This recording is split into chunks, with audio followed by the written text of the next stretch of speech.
Assalamualaikum warahmatullahi wabarakatuh. Salam sejahtera untuk kita semuanya. Selamat pagi anak-anakku semuanya.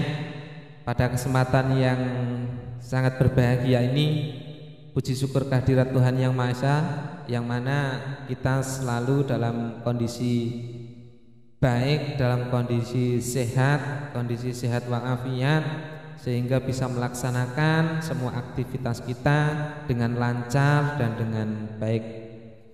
Anak-anakku semua yang saya sayangi, pada kesempatan pagi hari ini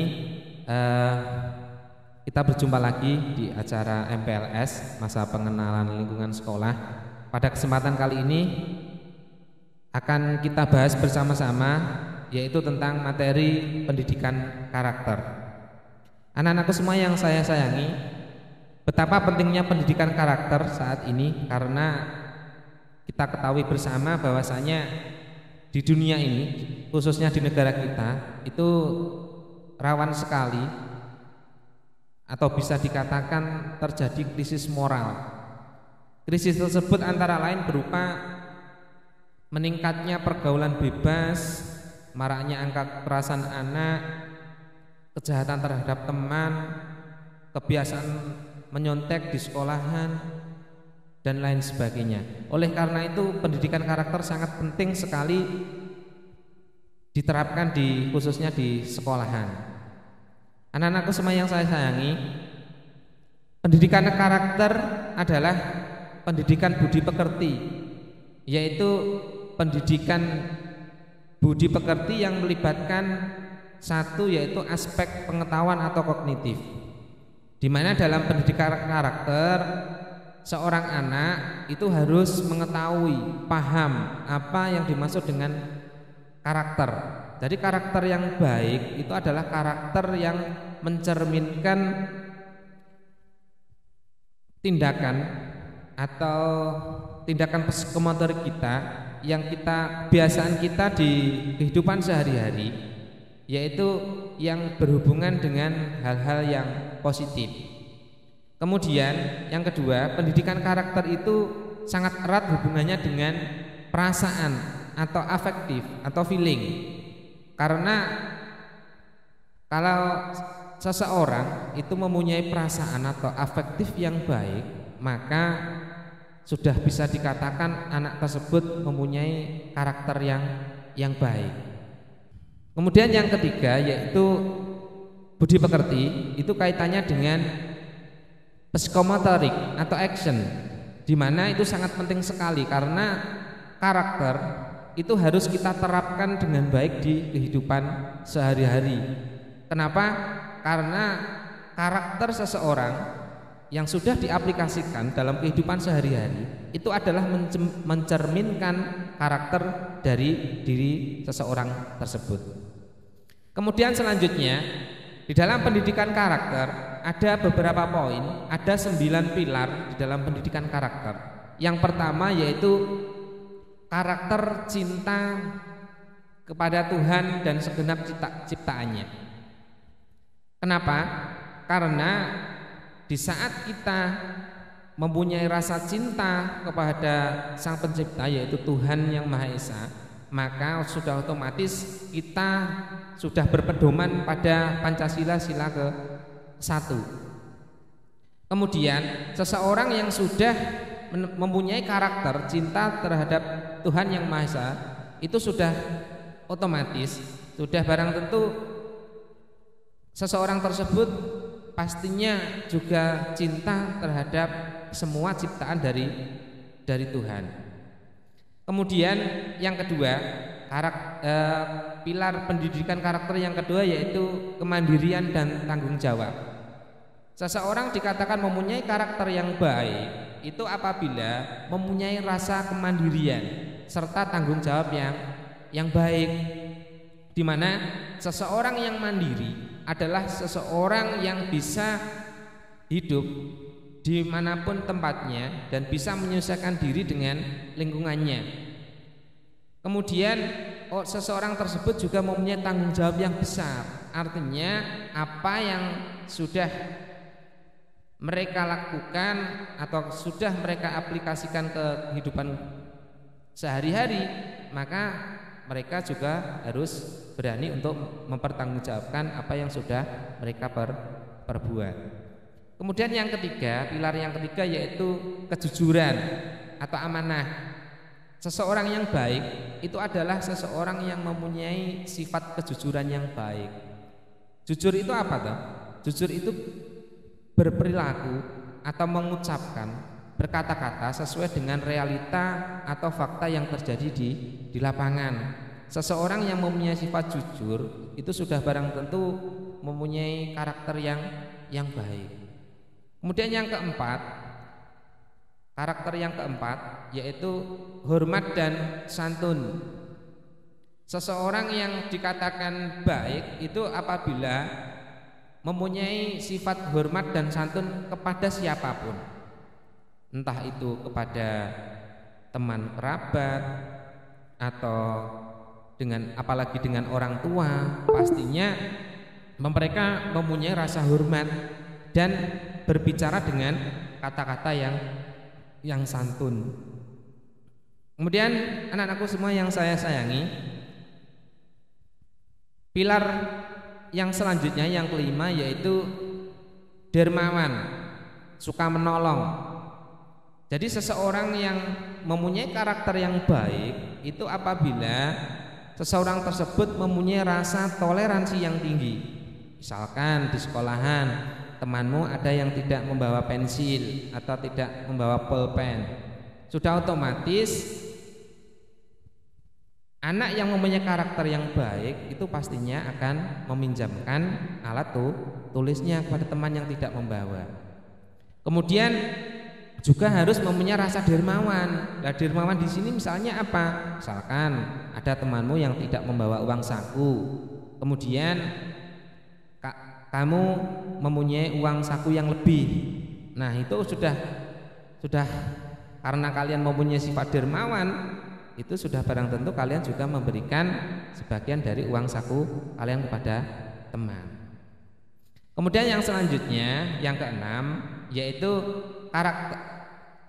Seseorang dikatakan mempunyai karakter yang baik yaitu apabila mempunyai rasa percaya diri dan pekerja keras. Percaya diri di sini maksudnya seseorang itu harus mempunyai sifat pede. Pede dalam arti dengan siapapun kita juga harus percaya diri, ditempatkan di lingkungan yang situasinya seperti apapun kita juga harus percaya diri. Percaya diri, kemudian setelah kita mungkin diberikan amanah, contohnya oleh Bapak Ibu guru.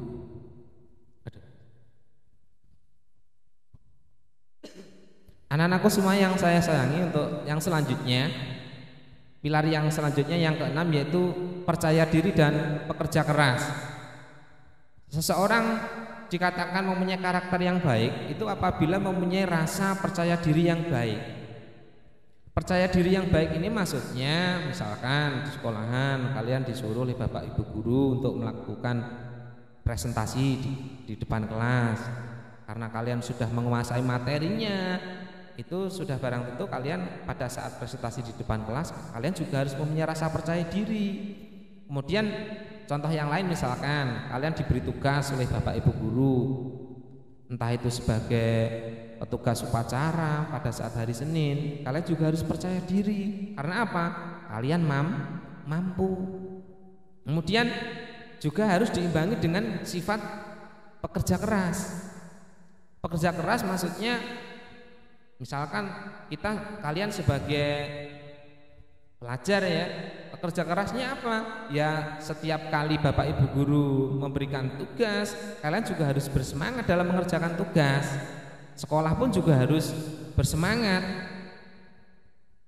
Kemudian yang selanjutnya, anak-anakku semua yang saya sayangi, pilar yang ketujuh yaitu seseorang dikatakan mempunyai karakter yang baik itu apabila mempunyai kepemimpinan yang baik. Itu apa? Yaitu seseorang itu sebelum memimpin orang banyak itu harus bisa memimpin dirinya sendiri. Nah, di saat kita dijadikan pemimpin, mungkin di kelas sebagai ketua kelas atau secara umum, secara luas sebagai ketua OSIS, maka kita juga harus mempunyai jiwa kepemimpinan yang baik. Yang baik yang seperti apa? Seperti misalnya mempunyai rasa keadilan yang tinggi. Seperti itu. Kemudian yang selanjutnya, pilar yang selanjutnya yang ke-8, yaitu seseorang dikatakan baik itu apabila mempunyai jiwa rendah hati. Tidak boleh ya, misalkan dari kalian setelah mendapatkan rapot, pembagian rapot, misalkan kalian mendapatkan ranking 1, kalian tidak boleh sombong. Kalian tetap harus rendah hati. Kenapa? Karena sifat rendah hati ini sangat bagus sekali. Tidak perlu kita menonjolkan kelebihan kita di hadapan orang lain. Seperti itu. Di kehidupan masyarakat pun juga seperti itu. Misalkan keluarga kalian bisa dikatakan keluarga yang kaya. Kalian juga tidak boleh kemudian menonjolkan kekayaan kalian di depan orang-orang banyak, apalagi di depan orang-orang yang tidak mampu. Kenapa? Karena sifat sombong itu akan menyakitkan daripada hati orang lain. Anak-anakku semua yang saya sayangi, untuk pilar yang terakhir yaitu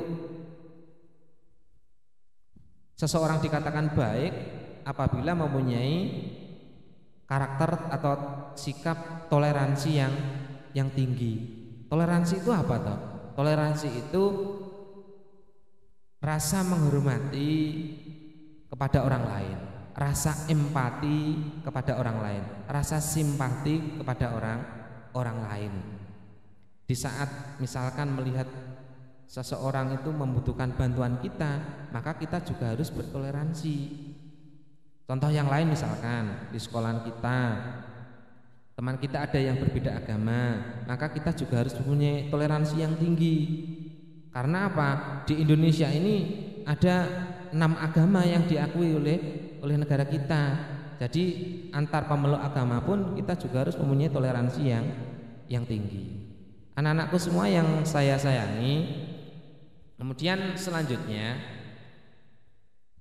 kaitannya dengan pendidikan karakter, ini sangat bagus sekali. Ada referensi, yaitu sebuah buku yang karangan Yosef tahun 2001 yang berjudul Emotional Intelligence and School. Ini mengkompilasikan berbagai hasil penelitian tentang pengaruh positif kecerdasan emosi anak. Ya, lah yang dimaksud dengan kecerdasan emosi anak di sini maksudnya seseorang atau pelajar itu dikatakan berhasil itu bukan hanya anak tersebut itu pandai atau cerdas di dalam kognitifnya saja, tetapi anak dikatakan berhasil atau sukses atau bisa dikatakan anak berhasil di sekolah itu apabila anak tersebut itu selain menguasai kognitif, kecerdasannya juga pintar, afektifnya juga bagus, anak tersebut juga mempunyai karakter yang baik. Makanya di sekolahan pendidikan karakter ini sangat penting sekali diterapkan di lingkungan sekolah. Jadi sekali lagi, seseorang atau pelajar dikatakan berhasil dalam sekolahnya itu apabila anak tersebut selain menguasai ilmu pendidikan atau kognitif, anak tersebut juga harus mempunyai karakter yang baik. Anak-anakku semua yang saya sayangi, juga ada pendapat dari Daniel Goleman tentang keberhasilan seseorang di masyarakat. Ternyata 80% itu dipengaruhi oleh kecerdasan emosi dan hanya 20% itu ditentukan oleh kecerdasan otak. Anak-anak yang mempunyai masalah dalam kecerdasan emosinya akan mengalami kesulitan belajar, kesulitan untuk bergaul, dan tidak dapat mengontrol emosinya. Kesimpulannya apa? Jadi seseorang yang mempunyai kecerdasan otak itu hanya berpengaruh 20%, sedangkan keberhasilannya itu ditentukan oleh kecerdasan emosi atau karakter yang dimiliki oleh seseorang.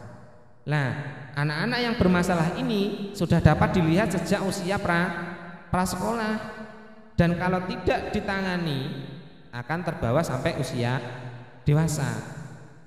Sebaliknya, para remaja yang berkarakter atau remaja yang mempunyai karakter yang baik akan terhindar dari permasalahan-permasalahan umum. Karena kalian tahu sendiri, permasalahan atau kenakalan remaja yang dihadapi sekarang ini macamnya sangat banyak sekali. Kalian lihat di berita ya, banyak tawuran, banyak usia anak sekolah yang minum minuman keras, menggunakan obat-obat terlarang, bahkan yang sangat memprihatinkan lagi yaitu perilaku seks bebas. Perilaku seks bebas ini kalau tidak kita antisipasi, ini sangat bahaya sekali. Karena apa?